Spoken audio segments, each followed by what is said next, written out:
জয়গুরু। আলোচনা প্রসঙ্গে নবম খণ্ড থেকে পাঠ করছি পরবর্তী অংশ।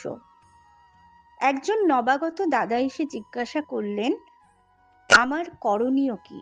শ্রী শ্রী ঠাকুর: সামাজিক জীব আমরা, সমাজের বুকে জন্ম নিয়েছি, সমাজের মধ্যে বাস করছি, তাই আমাদের প্রধান করণীয় হলো প্রাণপণে অপরের ভালো করা।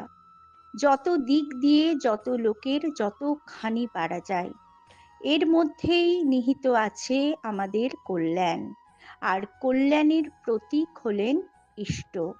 তাই সব চলাটা, সব করাটা হওয়া চাই ইষ্টার্থে সুসংহত, নইলে করাগুলি দানা বেঁধে উঠে স্থায়ী সুফল প্রসব করতে পারে না, বিচ্ছিন্নতায় বিলীন হয়ে যায়। কথা প্রসঙ্গে শ্রী শ্রী ঠাকুর বললেন,